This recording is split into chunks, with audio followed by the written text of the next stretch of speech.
Welcome to the Biz Bash podcast, where we make biz strategy a piece of cake. I'm Elizabeth. And I'm Cami, but you might know us better as Eliza Ann Calligraphy and Cami Monet.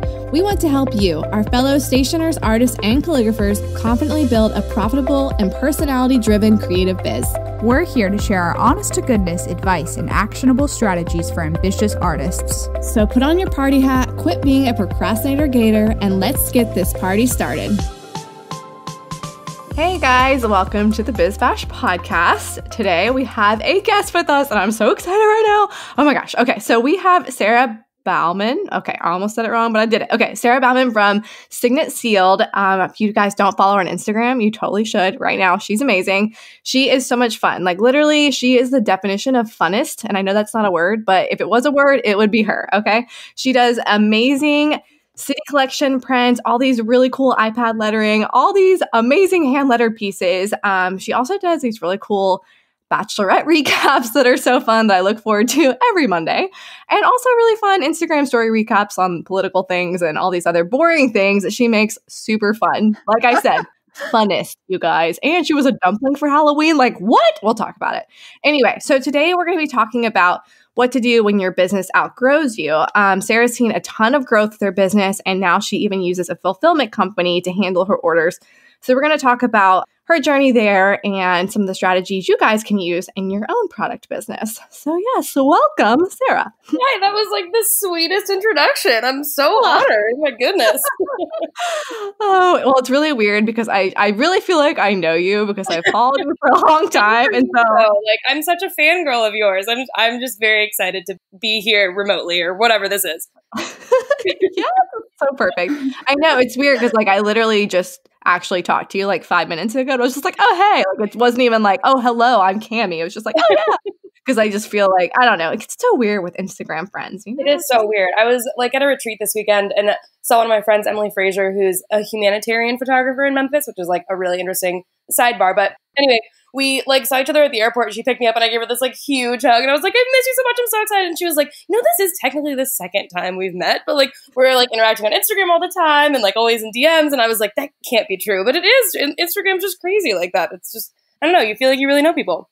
Yeah, it's totally true. But anyway, so can you just tell us a little bit more about yourself? I know I talked about you being the funnest, but tell us more about yourself and your journey as an artist and how you got Signet Sealed off the ground.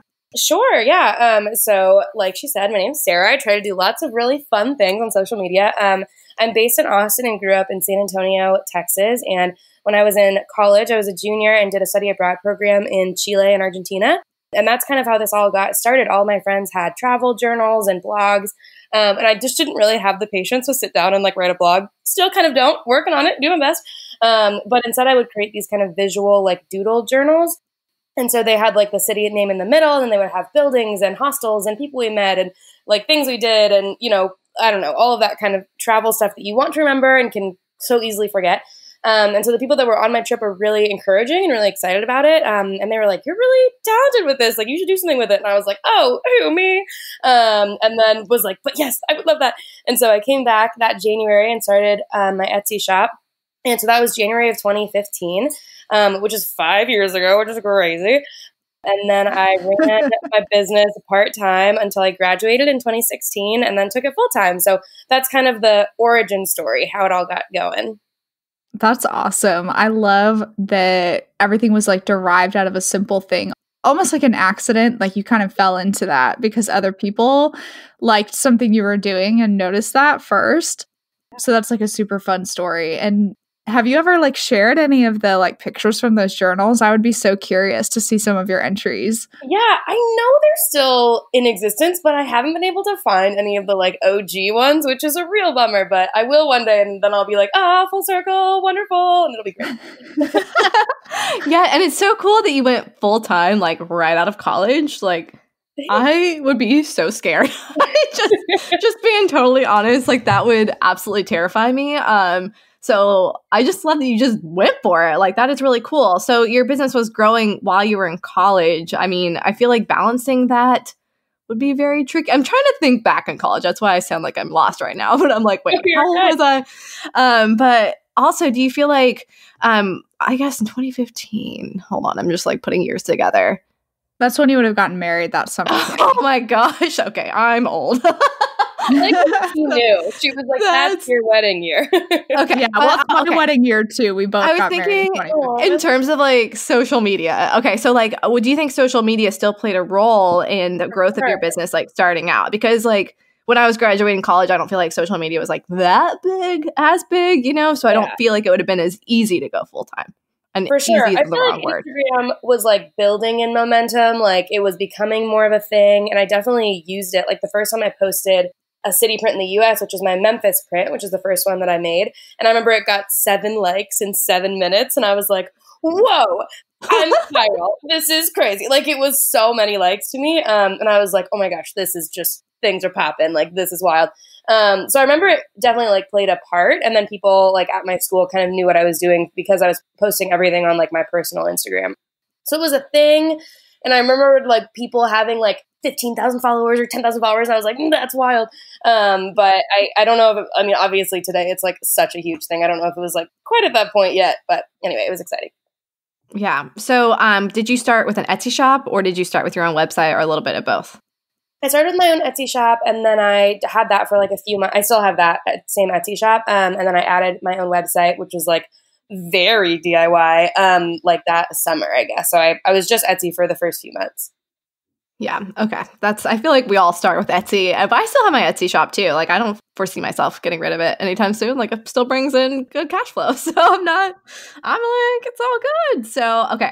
So let's talk about, so your first product you mentioned was the Memphis print, right? And then let's talk about your first sale. And I'm assuming that was on Etsy, right? Yes, it was on Etsy. I had a few, I started out doing a lot of like custom kind of things.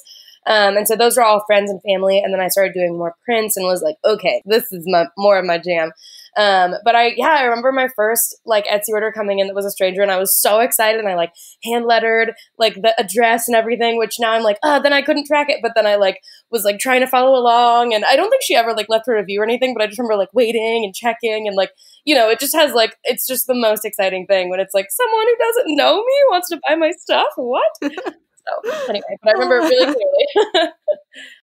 Yeah, that's so exciting. Like, I think all of us kind of have those moments in our business because I can still remember too when things started coming through my shop or requests from like people I didn't know. Yeah. That was like mind blowing. And it's funny because people ask us all the time, ask both Cami and I, like, how do you find that first person? And it's like, you just sell to your family and friends until it happens. There's like no like real magic formula besides like continuing to like put yourself out there, obviously. So after that first sale, like, did they continue to like trickle in after that? Or did you find that there was like some sort of like breaking point where something got really popular? Like, what did your sales continue to look like?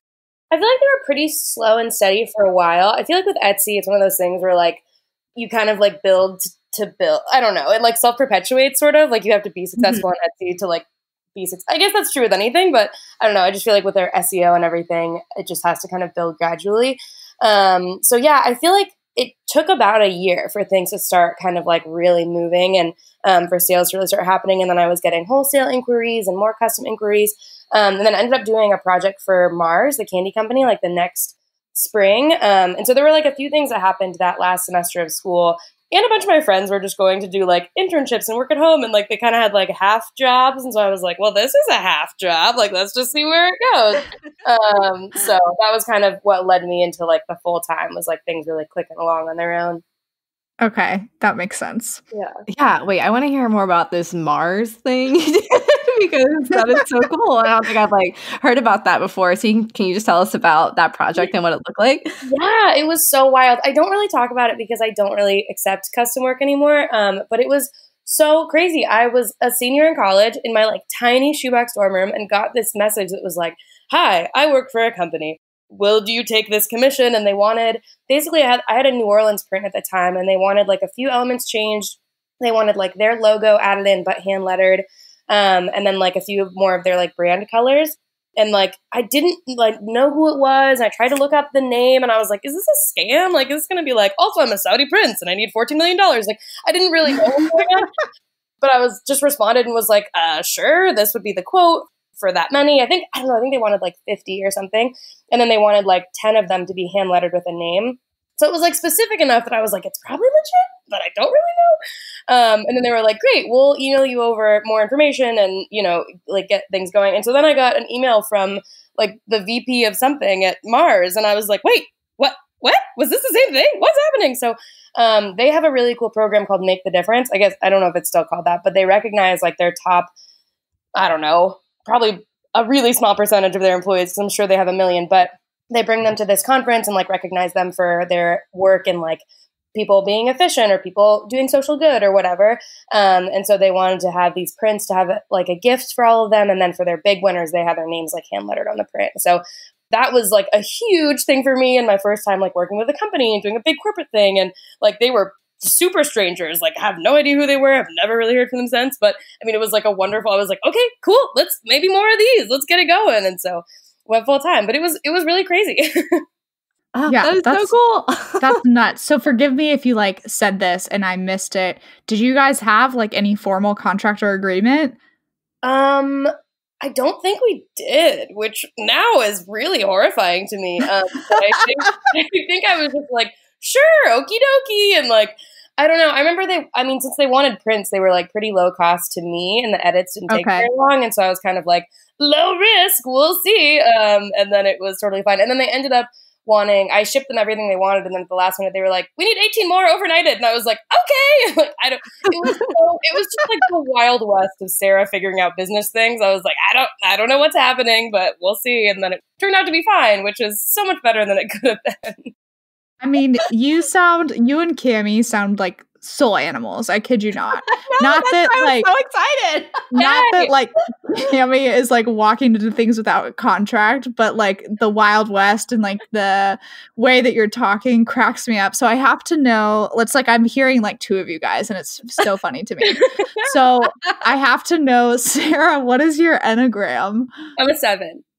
Oh my God, of course you are. Yay! High five! I was listening to you and I was like, she's for sure 7 because that's what Cammie is.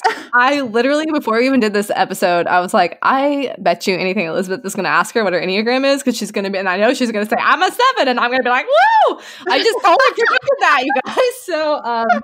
So yeah, this is just going exactly how I picture. I have never paid that much attention to the Enneagram, but I had a friend that was really into it, and I was like, I said something, and then I was like, but I mean, I say that because I'm a 2, and she like did a double take and was like, sorry, you think you're a 2? And I was like, I don't know, I mean, 2s seem nice. And she was like, Sarah, you are the most classic 7. Like, you're a 7-wing 7. There's just no hope of it being anything else. And then I went and read this and was like, yeah, I'll take it. All right, get the party started. Yeah, actually, I feel like that's a perfect description for Cammie, like the 7-wing 7, because it's like, I don't feel like Cammie wings any of the other ways. It's just like straight up 7. I'm a 7-wing 3, and everyone's like, you can't be that. It's not connected. I'm like, I don't care if that's what I am. Like, that is me. I name it and claim it, okay? Like, I think that's fine. I feel like we hold so tightly to being like just the one thing, but like whatever. We're all different people. We can't be in 9 categories. I don't know. Oh, for sure. I agree. It's just a fun way to be able to talk about things, and it's like such easy conversation to find commonality. I'm a 2, Sarah. Okay. So that makes me laugh that you like thought you were a 2, which I kind of like hardcore rejected that idea, because like I've told Cammie this before. I'm like, the 2 has been classified as like the helper, kind of like loyalist, and I like totally like rejected the like, I'm not a helper personality, blah blah blah, like that's for women type of, like that stigma of like the helper. I don't know. So I like rejected it because I was like, I don't want to be considered this because this sounds like weak to me. Yeah. But I understand it so much better now. And I'm like willing to like fully embrace that. But I agree with you that it's like, we're all people. We're all completely different. So your number does not like restrict you you anything. But I'm going to tell people I'm a 73 from here on out. And then they can just be like, whatever. They can suck it. That's not how this works. Did you have a type that you wanted to be, Elizabeth? I think I thought that you were I thought I was a 1. Mm-hmm. Okay. And because I was like, I'm a list maker and I like my systems, and I, for the most part, like rules. There are certain instances, though, where I am like definitely a rule breaker. Mm-hmm. But I was like, I'm so focused, blah, blah, blah. I'm like this and that. Like, I'm a 1. And yeah, I thought that's what I was for a long time. Kind of like you've like the whole like, I'm a 2, and your friend was like, I'm sorry, what? Like, so yeah, then I took it and I reconciled with like being a 2. Yeah. I love it. Oh, so super funny. But okay, so focusing back on the topic at hand, obviously, Cammy and I are full of tangents. This is nothing new for our audience, so Yes. people will love you, trust me. So like right now in your business, do you find you're more focused on wholesale, retail, or are you juggling both? So right now I'm kind of focusing on like sustaining wholesale, but not really growing it. Last year, 2019, that's so weird to say that it's 2020, but in 2019, I went to America's Mart in Atlanta, and it was like a huge year for wholesale growth, which was wonderful. But now I'm kind of like, okay, been a lot of growth. I would like to just kind of stay here and focus more on the retail side. I'm like just starting to sell on Amazon, which is a new crazy weird thing. And so just kind of focusing on like that experience being the best it can possibly be, and just kind of keeping wholesale where it's at. Cause I think I have about 60 stores right now, and like, we're good. We're good. Let's just stay there. That's all good. So that's where I'm at. Yeah. That's a lot. Yeah. You know what? Also, I just want to point out to like everyone listening that I love that you said that you're just like, okay, I grew that and I'm going to let it be for a little bit. Like, you don't have to continually be growing every single little thing, you guys. Like, sometimes it's like, oh, cool, I grew that and now I'm going to let it chill while I work on this other thing. Like, it's a great way if you're introducing new revenue lines in your business to like let that one thing grow and then chill like then and then move on to the next one. So just a little side tangent. I like that. So yeah. And wholesale, as I'm sure you know, Cammy, can be so exhausting. It can be really stressful and hard. So I'm kind of like, we're good on that front. We're all set. Everything's paid. Now let's work on some other things. So, well, right now I feel like I'm trying to grow wholesale and like letting retail do its thing, because I've like pushed retail so hard, and I'm like, okay, now I just want to like shift a little bit and like put my focus on wholesale and like see how I can grow that, because I'm missing like some key wholesale elements. Even though I've done really well in wholesale, I still don't have a catalog that I've made for myself. I'm using Fair and it works brilliantly, but I would like to grow that. And so that's like my 2020 goal, is to like focus on that. And it is cool. Like you can just kind of like shift your focus and like grow the things that need them, you know, like sometimes you got to water this plant and this one's doing good. So then you water that plant. Like, I don't know. That makes sense to me. And also this Amazon thing. So, okay, I'm assuming this. I'm so curious. Please talk more about this. Yes. Just tell us all the things about selling on Amazon. Just go. I mean, I'm still kind of new to it. And so I'm still learning a whole lot. I feel like the learning curve has been steep and sudden. And I'm like, oh, okay. Because like, I think once you figure out Etsy, then you kind of do your own website, and they're kind of like the same workflow. And like Amazon is just its own animal. And so I feel like it's just, they have like kind of a clunky back end. Like it's just everything kind of has to start over from scratch. So I've been slowly adding my products on there. And it's good. I mean, like kind of my motivation was like, okay, where is retail going in the next like 10 years, 20 years, 50 years? Like, I don't know. I'm really interested in long-term kind of investments and where things are headed. And I love brick and mortar. Like I love walking around a small town shop and stopping in and buying cute things. But I guess I feel like the internet is such a strong and powerful force, and Amazon is such a force that I kind of wanted to do a little more research and learn about it. So I started with like 16 products as a tester, and then those kind of went well. So I've been adding like 10 more and 10 more and 10 more, because I have about 150 different city prints, and then I offer them all in 3 sizes. Most of them as a dish towel, and then some of them as a mug. And all of those are individual listings on Amazon. So it's a beast, and they all kind of need individual attention and tags and labels and things. And so it's been kind of like, okay, it worked again this week. Okay, we'll add a few more. Okay, it worked again this week. We'll add a few more. So that was kind of my motivation for getting on there. And I feel like it's done pretty well for like just a starting out.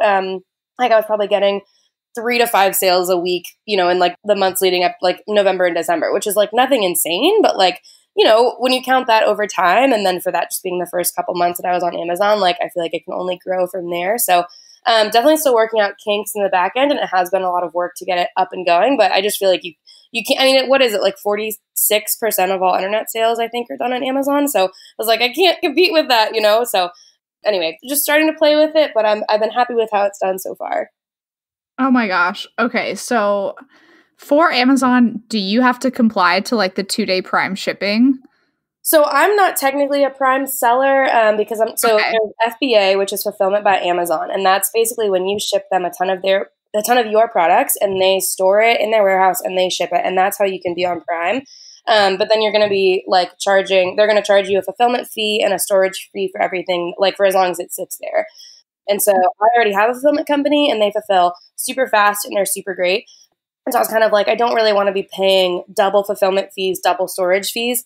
And so I was like, I think I'm going to start out not being on Prime. And I feel like a lot of people only shop Prime products. But I basically have a 2-day shipping guarantee.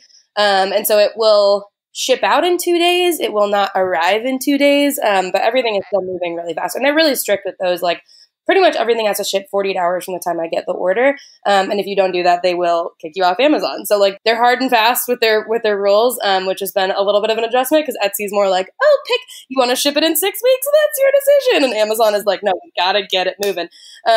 So anyway, it runs a little bit more like a business than like an artist business, I would say, like coming from an Etsy world. But it's not a bad thing. I mean, people want their stuff fast. So it's just getting used to it. Oh my God. I feel like we could dedicate like an entire second episode to more Amazon things. I'm like, no. I can clarify any of that. I'm terrified and excited by this like possibility. Yes. This is all very fascinating. So we will consider that for future because otherwise, like I know we'll talk about it for like 30 minutes if we don't like move on to our next about to go down that rabbit hole so hard. Okay. I can't let you do it. I just ask one question? It's relevant to the next question. Okay. Well, it's relevant to this whole scenario. Okay. So you said your Amazon orders are fulfilled by your fulfillment company, correct? Yes. Okay. Got it. Because I was like, what if I go on vacation and I'm selling on Amazon and then they're like, you can't get it in 2 days or whatever. Like they're going to. Yeah. So if you place an order through Amazon, through Etsy, or through my website, they're all going to basically come in and be processed the exact same way.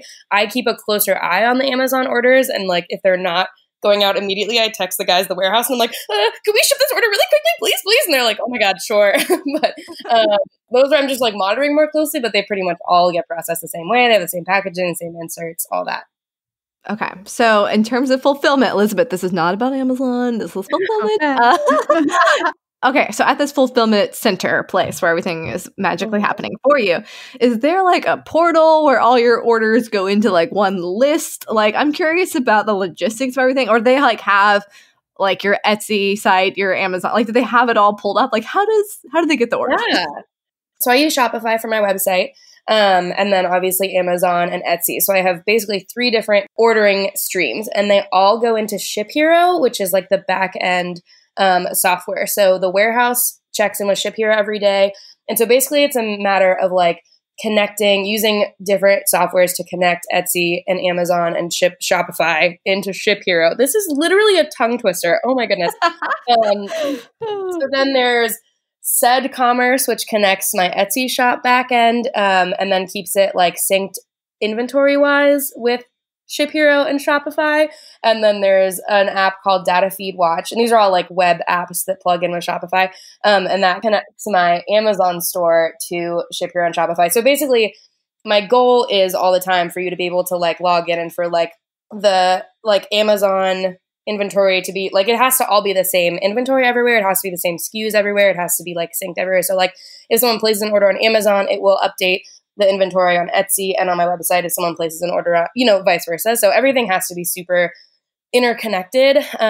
So yeah, they log in and they check Ship Hero every day. And that's kind of like the mother load of where everything is going. And so then they have like this little list that's like, hey, this is what you need to pack today. This is what you need to pack tomorrow. And then they pick it and pack it. And then like, yeah, I can see all of the tracking numbers and everything on the back end. So I kind of feel like I'm running a tech company some days, which is like also really fun, but like not exactly what I signed up for, but I enjoy it. Yeah, that's really big in terms of like taking yourself out of that element and like handing control over to someone else. I'm like, do you know who needs shipping fulfillment? Cami. No, I'm just kidding. I am like listening to this so hard. Like my mind is literally blown right now. Like, cause so you're going to laugh at the way I do inventory. Well, one, it's normally just like, that stack looks a little low. Let's order some more. That was literally me until like a year ago. That was literally me. But I'm doing better this year. And that was never true. So But now I'm like, okay, I'm doing better and I'm managing it all on Shopify. But if someone orders like 3 notepads on Etsy, then I go and like manually change the inventory on Shopify. No. I know, you guys. I know. And I'm pretty sure I can use the ShipStation, which I use for shipping, for inventory management as well, to like, because it's all in there. But I just haven't. I don't know. You can totally use it's like CED commerce, and you can totally use that to sync the Etsy backend with the Shopify backend. Wait, did you say Shopify? What do you use for your website? Yeah, I use Shopify. Yeah. Shopify, Etsy, and Faire are the 3 things that I'm using. Possibly cool. Amazon now that you got me all sold. No, I can't. The 2 days is making me nervous. Like, what if I miss it? Tammy, you could do that if you had a fulfillment center doing it I know. for you. For You're sure. right. You're right. You're right. Or you could probably change the setting and make it a more flexible shipping thing. I think they just automatically sent me for 2 days, and I was like, okay, I'll make it work. I mean, honestly, all my orders usually go out like literally the next day, if not the same day. I'm pretty efficient, but I'm just like, what if I'm not in the office? Like, I don't know. Like the one time. Yeah. But no, this is so cool. Like, this is fascinating to me. I love hearing like the tech thing behind, like how it all connects. You're like a little wizard over there with like, this connects to this and here it all goes. Like, oh my gosh, it's just really cool. And then like in terms of inventory, I know you said you had 3 sizes of prints. Does this drive you crazy? Because I had 3 sizes of prints. It drives me crazy. I'm now getting rid of one. But I just wanted to hear your thoughts on the 3 sizes, because that has kind of been like a pain point for me. Yeah. It used to, all of my inventory used to be like so janky. Like I would just keep 8x10s in stock. And then if people wanted 5x7s or 11x14s, I would just like print them out really quickly on like kind of whatever paper I had. Basically for my products now, like I will just pre-pack, or like I will get someone to pre-pack a ton of them. And then I just drop them off like at the loading dock at the warehouse, or I get a TaskRabbit to go drop them off.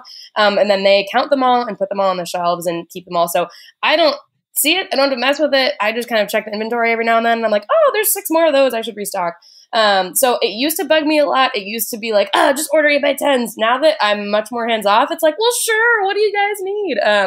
And I think I've resented the 5. So the 3 sizes for me are 5x7, 8x10, and 11x14. Same. Yeah. I think I resented 5x7 for, this is such a sassy artist thing, but I just resented the 5x7s because I was like, you can't see the detail. And and then, oh my God, we are the same person. That's why I hate 5x7. I'm like, it doesn't even do it justice. I'm sick of looking at these. Like, I hate them all. Yeah. I was always like, oh, get the 11x14. Like, get it, I don't know, make it even bigger somehow. Like, come on. And then I remember one day I was like saying this to one of my friends, and she just kind of quietly was like, well, I don't know, I would like love a 5x7 for my desk because it's kind of small. And it just broke my heart into 7 million pieces. And I was like, I'm such a jerk. I should be glad they want anything. And so I was like, sure, take all my 5x7s, do whatever you want. So now I'm much more chill about it. But yeah, the 5x7s are definitely my least favorite. But like, I get it. Small space, I get it.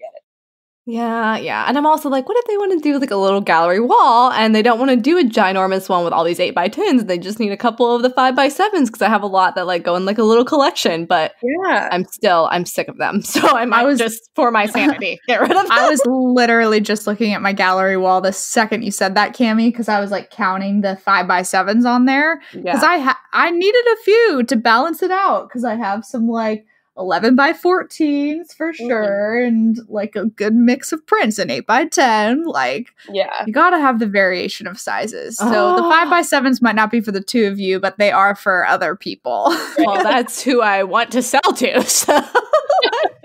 But I don't sell. Right now, I only have 8x10s as wholesale. Like, I haven't put the different sizes because I'm all stressed out about sizes and inventory and whatnot. So yeah, sounds like I need to get a fulfillment center. Sounds like the answer to all my problems, honestly. Like, what am I doing right now? I honestly am like, yeah, what are you doing? Because, what am I doing? This would free up so much of your like time. I know that you love like packing and shipping things, but I do. I love the packing and shipping things. They're never gonna write the cute notes like I do. I mean, there's for that for sure. And like, I look at like Megan Taylor, like all she wrote notes, like her packaging. Unbelievable. It's like confetti and stickers and notes and hearts and like a puppy and a unicorn. Like, it's so sweet. And I'm like, I can't offer that to people right now. But anyway, pros and cons either way. I have like a little insert now that's like hand letter. I mean, it's like digitized and replicated, obviously, but it's like in my handwriting, and it's just like, thanks for ordering this, and this is my dog, and I'm Sarah, and I believe that sort of offsets it a little bit, but anyway, it's, pros and cons. Both are good. No, I mean, I think that like totally suffices, to be honest. Like, I think it's okay. You don't have to throw in the unicorn and glitter and confetti and whatever else you need, fireworks that shoot out of the mailbox or whatever. Like, it's gonna be okay. Okay. So now that we're on Cami, hold on. I have to call you out because you explicitly said on one of our other podcast episodes when I was like, Cami, you could like digitize a thank you note, and you're like, nope, I have to handwrite them. No, I said I could, but I like to leave them blank because sometimes I write on like wholesale orders, like, hey, this is coming on this or whatever, like extra notes. Different. And I already have I literally have like my mom or I write thank you, like while I'm just like watching TV or something, like just write it all on there. So it's not a big deal. Like it literally isn't a big deal. So like if I wanted to pack up a wholesale order, I have like those notes. I mean, I guess I could print some that have it on there and some that are blank. Obviously, but right now I literally have like 1,000, so I gotta keep going with it for now. Yeah, that makes sense. Yeah, no, I was just laughing because I was like, I have to say something about this. I know. Thank you so much, Mom. No, I'm just kidding. But no, yeah, if I had a fulfillment center, I would not even worry about that at all. But okay, so they do your wholesale orders too? Mm-hmm. Yeah, all my mugs are drop ship, but they just, I mean, they come through on their end just like any other order, so they'll just be 24 or something instead of 2. Yeah, that makes perfect sense. Hey, Tammy May, I have a few questions for you if you don't mind. Well, Elizabeth, you're always as lost as last year's Easter egg, so go ahead and ask them. Thank you so much. All right, let me look here. I wrote them down. What printer do you use in your home office? And what watercolor paper do you recommend for those beautiful paintings you make? Also, do you have a favorite brand of paint and a favorite paintbrush? Because I would just love to be able to use those to make something like you do. And lastly, I'd really like to know how the heck you scan in those artwork paintings to your computer and make them look so realistic. It just looks like they've been painted right on that screen. Elizabeth, I tell you what, sometimes you are as useless as a steering wheel on a mule because you just got all kinds of questions. But you know what? Where you can find all of them answers, you just got to go to bizbirthdaybash.com/favorites. You know, Cami and Elizabeth, them real cute girls who talk about paper all the time, and they're just the cutest things I ever seen. Well, they put together an Amazon resource list so you can just shop it whenever you want. It's shoppable. You just click the links. It takes you right to the products they use. And who doesn't love Amazon with that 2-day shipping? It gets there lickety-split. Oh my gosh, those 2 girls are just heavenly angels sent from the Lord themselves. I can't believe they would go out of their way to do something so nice for us. So, where is this again? Do I have to use the intranet to find this? You got to get on the line. Okay, so you just got to get on the line and you just go to bizbirthdaybash.com/favorites. Once you go to that page, you're going to be grinning like a possum eating a sweet tater because it's got all the good stuff. We got printers, scanners, their label printer they use for shipping, Cami's favorite watercolor brushes, Elizabeth's favorite calligraphy paper. I mean, it is all right there. And let me tell you, that just dills my pickle. You know what I'm saying? I can't believe this. All right, I gotta get a pen real quick. Can you tell me one more time what that link is so I can write it down right here? My word. Elizabeth, please tell me. I'm gonna tell you right now. I have been one more time. I will tell you if you just hush up, okay? All right. So you know I'm busier than a cat covering up crap on a marble floor. So just hold on. I'm getting right to it. Here is the link, y'all. Okay, write this down. bizbirthdaybash.com/favorites.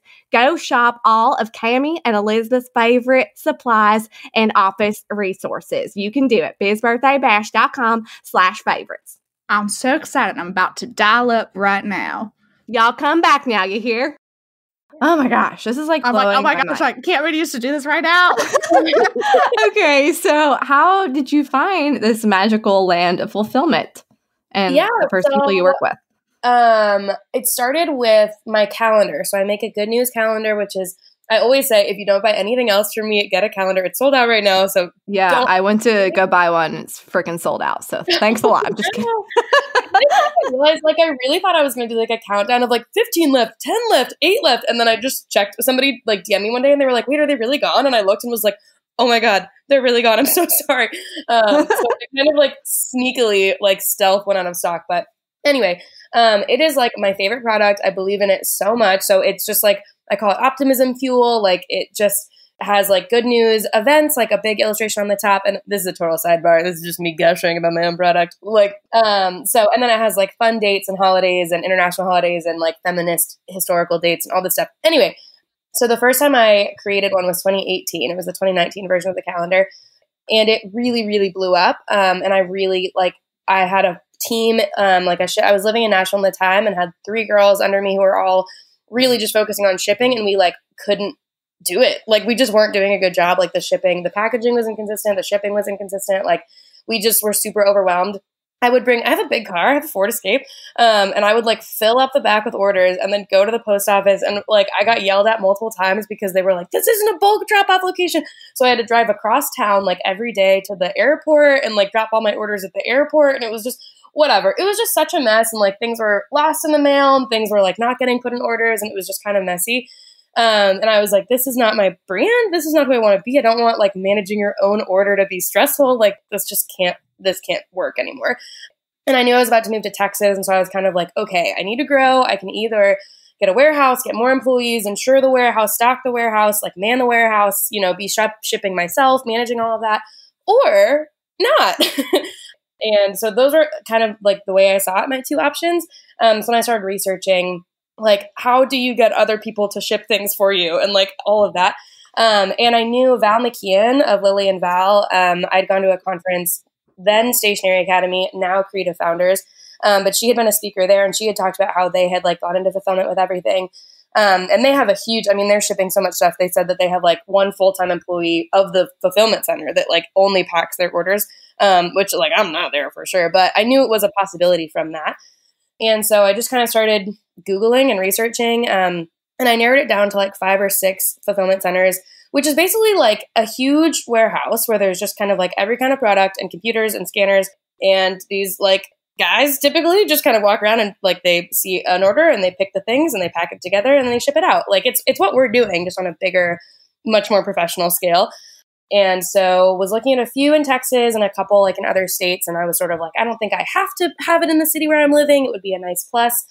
And then eventually narrowed it down to 2, one in Dallas, which is like 3 hours north of me, and one here in Austin. And then kind of like more in-depth interviewed and talked to them both, and then talked to the one in Austin, and just really liked the guys. It was really close to me, and just kind of like felt comfortable with them, and they were excited about what I was doing. And so I was kind of like, great, let's do it. And so it started out with like a huge, I was on Squarespace at the time, which that was like a whole nother thing with like shipping and Squarespace. Oh, it's such a nightmare. Oh my gosh, I know. It's awful. Like, we really need to get you off of Squarespace. And so they also have like a web development side. And so they're called El Famoso, if anybody's looking for fulfillment in Austin or anywhere, I don't know. But they typically do like Ariana Grande's merch. I don't know if that's a secret. I don't know. But they do typically like band merch and like, what do you call that? Swag? No, not swag. There's a name for it. I right? thought it was merch. I don't know. Merch. Merch. It's merch, yeah. So typically that's what they do, is like band merch. And they actually started by doing like, those candles, like the kind of like votive candles that have like famous people on them. Mm-hmm. Yeah. So that was like how they started an Etsy shop. Yeah. And then they grew and they were like needed a fulfillment solution. And then like, I don't know, I guess they must have spun off at some point, but anyway, so then that's how like they got started. And so they obviously know like growth problems and like fulfillment problems and scaling problems. So anyway, long story short, did like a huge inventory drop off 1 year ago in February of 2019. And then they just ingested everything into their system, which is just my favorite word. It just cracks me up every time. They're always like, we ingested this PO. And I'm like, what do you mean? I was literally about to say, that is the best word I've ever heard for this. It makes me laugh constantly. And now it's really sweet. They like watch my stories, and it's like a bunch of guys, and they're like, we watched The Bachelor. And I'm like, oh, you're so sweet. So anyway, yeah, they're like in South Austin, and they counted everything, and they have like pallets I have like little plastic drawers. God, this is getting really in the weeds, but I had little like plastic drawers from Target. And so now they have all my little plastic drawers and they keep like back stock on a pallet in the back. And then they kind of refill their own. And then I bring them restocks or send over someone with restocks. And so that's kind of how it all works. I'm freaking out right now. I want to be ingested by a fulfillment center. Oh my gosh. Okay. To do an ad for them. Come on. Okay. Let's talk about how you got to this point. Wait. So, I have one question and then we can talk about that. Just this is really quick. I'm so sorry. I'm going to punch you. This is important. Okay. Do you have to pack up the prints for them? Like, you know how they're like in the little sleeves and like a backer or something? Yes. Or do they do that? You can do it either way. I typically do that part just because like cost wise, I feel like it makes more sense. And like that is kind of my like watching Netflix mindless activity. And so I'll stick them all on the sleeve and they get a cardboard backing board to keep it flat. And then sometimes a business card unless I'm being lazy. So I do that part and then I just send them all to them ready to ship. And like they can also pack them like as the order comes in or whatever. But I feel like that just allows for it to be like truly ready to ship on the shelf. Yes. Okay. Like they do like some concert posters and other stuff for people where like they'll pull the poster and then pull like a backing board and just stick those in it. And so we talked about that, but I was kind of like, I really like the sleeve. So I just do all that before it gets to them. Perfect. Okay. Yeah. Elizabeth. Don't worry. I still have fulfillment questions too. So we will bring it back full circle. But I wanted to wind back for our audience since, we're talking about like what to do when your business outgrows you. So like, I want to hear from Sarah, like what the breaking point was, because you said that like you were shipping things with your friends or people who were helping you, things were messy, things were getting left out. I want to know like, what was the breaking point when you sat down, cried, screamed, whatever it was, and you were like, something has to change. I want to hear like that story. Lowest moment. The lowest of the low. I'm trying to remember if there was like one specific moment. I feel like there were like 80,000 little moments. One was I hadn't really traveled much and I really loved traveling.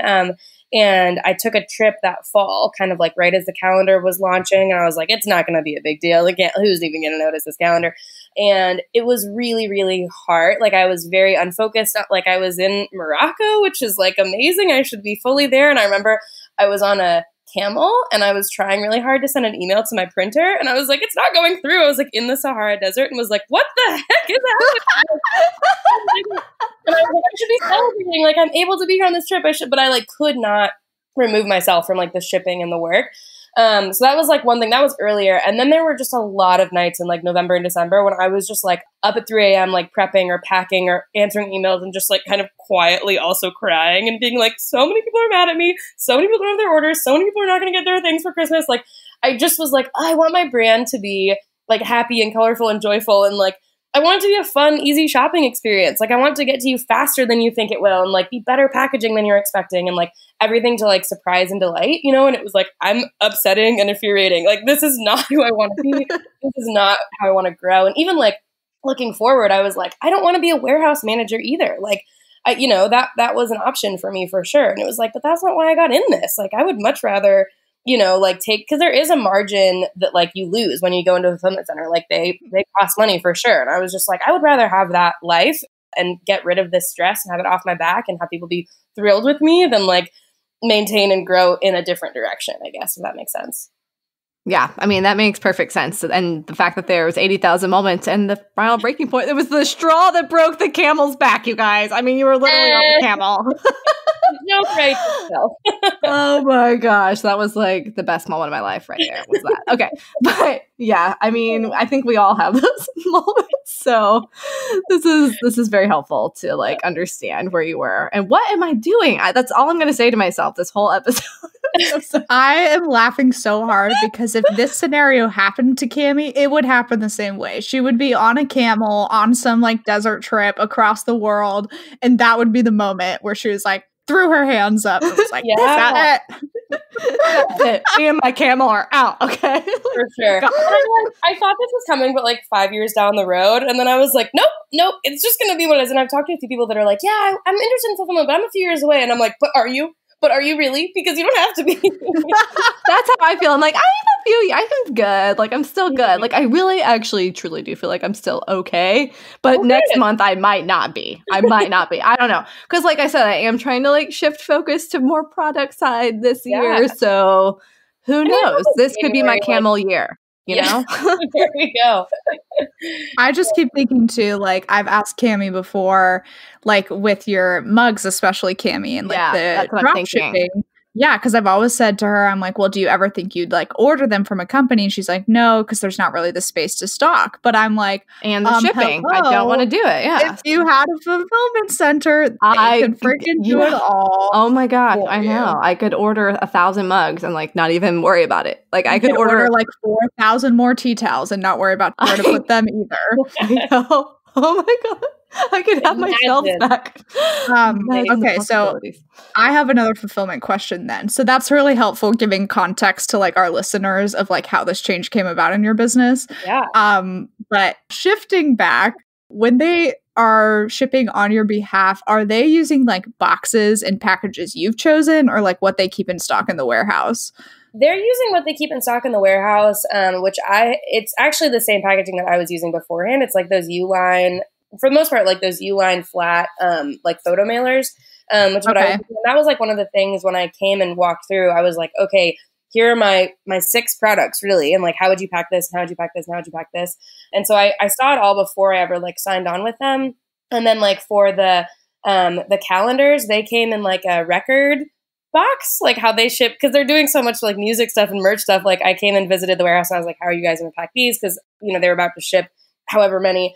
And so they, you know, we walked through it and it's like it like folds into itself and it's like a really cool box. And they're like, yeah, it's just what we use for all the like full size records. And I was like, wow, this is so cool. So yeah, I feel like I don't know. I don't know if I have like veto power, but I have approved everything I've seen so far. And I feel like if I was like, no, not cool, they'd be like, okay, cool, we'll figure it out. But that's how it's gone so far. Yeah, and that's probably just about like your relationship with the company too, and when you toured around, finding out how they operated and what they used. So it's clearly like the perfect fit with you. If you're like, oh, this is kind of what I was using before, anyways, and this is like in line with my brand. Yeah, for sure. And I wanted like, I mean, there were some that I looked at, like there was a really cool fulfillment company that was like really high tech in Tennessee, and I talked to them, and they were like, oh, we're shipping luxury goods, or like another one was really focused on shipping food items. Like a lot of them have specialties, and like some of them are really high dollar items that need like a lot of packaging and care and like special boxes and all of this kind of stuff. And I was kind of like, I mean, this is just kind of a piece of paper. Like it needs to be sufficient, but not insane. So that they were a good blend of everything. Are you willing to share with us, like, obviously not details, but kind of like for you, what this has looked like with like a cost breakdown? So like what you, I guess, like kind of what you have to put in towards the fulfillment side. I'm really curious about. You can be as vague or specific as you want to be, but I'm so curious, like what it would even cost to even like start with a company, you know, if someone wanted to move in this direction. I mean, I know Cammie's dying to know, let's be real. So dying. So I mean, some of it I also feel like is kind of theirs to share. Like it's a little bit proprietary and it depends if you go company to company, but basically yes. There are kind of like 3 categories of like my costs with them. One is storage. So every day that something is sitting on their shelf and doesn't sell is a day that they're having to store it in their space and get more space. And so there's kind of a cost, I mean, more or less, you can kind of think of it as like $1 per SKU a month. It's kind of like that. And then I have also a pallet in the back, which is like an extra cost. And then there's like a revenue sharing system. So they also get 10% of like all of my sales. And then there's a pick and pack fee. And so every time they pick something off the shelves, it's going to have a cost to it. And if they have to, like, if you sold shirts and you wanted them to fold all of your shirts, or if you sold, like I do, mugs, so then there's a little bit more wrapping and care that involves shipping a mug. So those are kind of the 3 different areas. One will be the flat fee of the storage, and then both the pick and the pack and the revenue sharing will vary month to month. So for December, it was It's a big invoice. And then for January, it won't be as much because it's January and nobody's buying anything. Not nobody, but you get it. So that's kind of how it breaks down. Yeah, that's perfect. That's like just as much detail as like we need, because I'm like, I would have had no idea even how this like broke down or like what a company would charge or like, so like actually to say the 10% revenue share isn't like in my mind, I had like 30% or something like nuts. So right. I mean, sometimes I feel like when I get those invoices or whatever, I'm like, this is not insignificant, but it's also like my life. Like it's like I have so much more value and quality of life in my day to day. Like I wake up, I knock out some emails, and then it's like, okay, what do I want to do next? What do I need to do next? I don't have to do it. Like it's my life after is so completely different. Like it's just a wild, because before it was like, okay, try to get things done, but mostly we're just shipping all day, every day. And that's just not the case anymore, which is like super, super wonderful. Yeah. Oh my gosh. Your days can be spent creating and doing cool stuff instead of like packing up orders and shipping things. And like maybe I wouldn't be so scared to do my mugs. I could actually do them at a price that would be like a better profit margin for both me and my wholesalers. Cause right now they're pretty high. I will say, like, I mean, that's just the way it's going with the way I'm, like the way my business model is set up. And I know they're high. Okay, guys, if they're high, then don't buy them because I know wholesale. They're like, these are too high. I'm like, then don't buy them. I don't know what you're doing. That's a whole other rant like, for another day. It's a little bit of a yes and answer because for my mugs that I'm selling like individually in the shop, they are in my wholesale. They're in the warehouse. So that's like really popular ones. Like that's like Memphis and Charleston and Knoxville, like the ones that are selling all the time, and Pawnee, like those. And then for my wholesale mugs, there's a minimum of 24 and then they'll drop ship. But it didn't really make sense for me to ship under 24 because of the cost. So basically they have to get a big box of them for me to drop ship them. So it's a little bit of both for mugs and fulfillment. Did you say you have a Pawnee mug? I do, and a print. It's my favorite. Oh my gosh. I'm going onto your site immediately to find this because I am a massive Parks and Rec fan, and I for sure thought for a second I heard you wrong. I was like, oh my gosh, you just said Pawnee. You know, I'm sure you have to know this, that Pawnee is just a reflection of what's the town? Muncie, Indiana. Oh, really? I don't know if I did know that. Okay, so Muncie, Indiana is where like Jerry and his family love vacationing, which is so funny. I have been to Muncie, Indiana. It is in the middle of nowhere. Smallest little dinkiest town, just like everything you would think of a small town in Indiana. But I love it. Sorry, huge like Parks and Rec nerd. I literally have Leslie Knope Wannabe in my Instagram bio. Like, she is just all the goals. And then I just found last night, I haven't posted on my stories yet because I'm trying to leave room for Bachelor recap things, but there's a filter, like a which Parks and Rec character are you? And I did it, and I got Leslie Knope, and I'm so excited. That's amazing. Yeah, I would have done that, but I'm like on an Instagram hiatus, so I'll let you know if they do keep it around. Like the first quarter of this year, the first 3 months, I like don't have the app on my phone. That's a whole other thing. Are you checking it like on the computer, or is it like? Are you yes. So I post to it from Planoli, and I will occasionally, like on my desktop, look at it to see like should I comment back or reply to anybody. But like that's it. I like went from spending like 2 hours a day on Instagram to spending like less than 10 minutes like looking at it on the desktop. I love that. So pretty crazy, but. Okay, Cami, I feel like we have to ask her about like how she got started doing all of the like Bachelor recaps. Oh yes. That's how I found you, Sarah. It was someone, who was it? It was Alex Bray of Prairie Letter Shop had said like, oh, go follow Sarah because she does the Bachelor recaps. And I was like, well, I'm gonna go check this out. And I was like, I love this. I love everything about this. I love this girl. She's the best. Like, and I look forward to those every Monday. Also, I'm like a new Bachelor person. Like I didn't start watching until Colton season. I was just like randomly home and I was like, well, I'll just turn this on. I was like, this is the greatest entertainment. This is hilarious. And now my husband is hooked and we watch it. Like I haven't watched this week's because he's out of town. So we're going to watch together tomorrow night. Like it is so funny. And so we always look forward to your recaps. I'm so glad. I love Alex. She was actually at the formerly Stationary Academy, now Creative Founders. She was my roommate there. And so we became friends. But I feel like I don't know if it's like her audience must be 100% Bachelor people, because whenever she reposts me, it's like follow her, like it. I don't know. It just like really turns around really well for me always, and I'm like, thank you, Alex. I don't know what do you need anything like. I don't know, should I send you like a gift card or something? But yeah, she's the best. And I love, like, it cracks me up to watch The Bachelor with any males. Like, it is so funny because they're just like, hilarious. They're like, what is this? This is the worst. And they're like, wait, she is not here for him. Like, it's the funniest. It's my favorite thing. Oh, it is so true. And it's been a blast. And like one of my husband's really good friends, he actually is like so into The Bachelor. And so like we have like a little, it's Andrew, Elizabeth, Andrew and Caitlin. Oh, okay. He's like really into it. So we'll have them come over. It is just like the funniest thing. Like I'm like, I'm just cracking up. Like I cannot get enough of all these memes and everything. So it's just the best. Also, congrats on hitting 10K. I know you hit that recently. So yay for that swipe up feature. I know it's very I'm still thinking about that cookie because I saw the picture of it earlier. So thank you. My husband and I have been eating better in the new year. So like anything that's like a cookie or a chip, I'm like, I need that.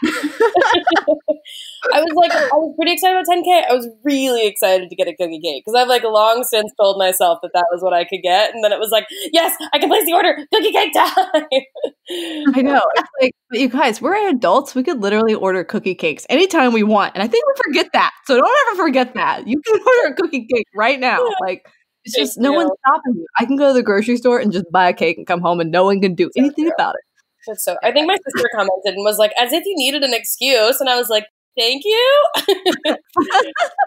It's all about celebrating the little things. And if you get something in your head and you want to celebrate it a certain way, I totally get that 100%. You're like, I will fulfill this. No pun intended. This episode is awesome. This episode is bringing me so much joy. I could truly talk to you for another hour. We already almost are hitting an hour. So, Cami, what other questions do we have before we kind of like wrap this up? I always have to ask Cami. She's the one that has like a million questions. So, I always have a million questions, but I'm gonna like leave it at a nice simple one. With what are some tips you have for artists trying to grow their product business? So, like some helpful tips for our audience that you could give. For sure. I feel like trying to kind of find your own niche and style. Like I feel like there is room for everyone if we're all kind of doing our own thing. And I feel like there can be a lot of people that are doing kind of similar things. But like if you can find your niche, you're going to like find an audience that loves what you're doing. And then, you know, Google everything and anything and you can learn whatever. Like I get DMs all the time that are like, how do I do this? How do I do this? How do I do this? And I'm like, I can tell you, but I just Googled it and I don't know if this will work for the best for you. So just don't be afraid to try things and do things that make you happy and then make other people happy.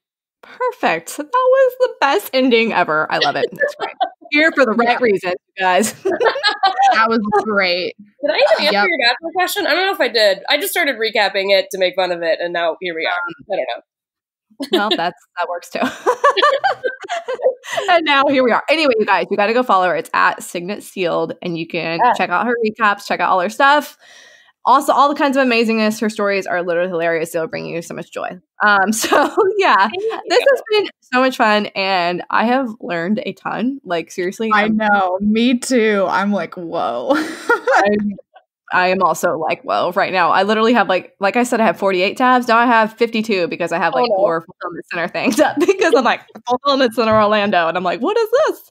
It's 12 miles away. I'm going to go. Like, oh my gosh, it's about to get wild up in here. So thank you for sharing your insight with us. This has been just simply wonderful. Yeah. Well, thank you guys. Thank you so much for having me. It's such an honor. And I love listening to the podcast and I'm just so excited about everything y'all are doing.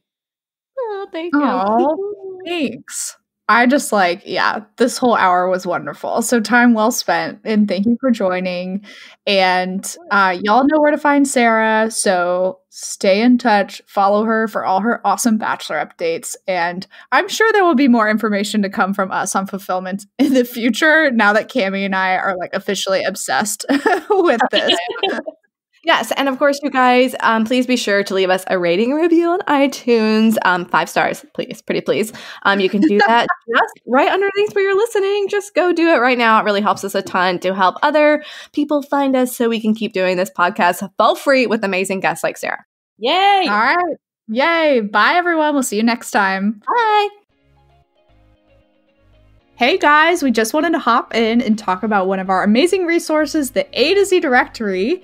All of us have thought at some point, how did she do that or how did she make that? And maybe you don't know where to start or how the heck to produce this amazing product you've dreamt up. Well, the A to Z directory is the missing puzzle piece in your biz, you guys. Seriously. So it's built in the form of a yearly membership, and it's your one-stop shop for finding suppliers and vendors for all the things. Literally where to print everything from custom invitations, greeting cards, mugs, koozies, acrylic printing, letterpress, custom ribbon. I mean, the list goes on and on and on. And it literally goes from A to Z. From acrylic printers to zipper pouches, we have it in the A to Z directory. We want to help all of you search less and create more with this list of 300 plus vendors and suppliers. Don't worry, they're very organized. It's not going to be overwhelming and confusing when you join. And this membership also includes access to a private Facebook community. It's incredibly active and involved. And if you need a question answered fast, that is definitely the place to go. Yeah, our Facebook group really is the best. You guys, everyone is so helpful in there. And we're in there too, answering questions you guys might have. So it's a great way to get access to us and ask us things without sliding into our DMs. So we're more likely to answer you in the Facebook group, just saying. Anyway, also in the Facebook group, this is new for 2020 and we're really excited about it. We are hosting monthly Power Hour Q&A sessions that are live, and these are only available to our A to Z directory members.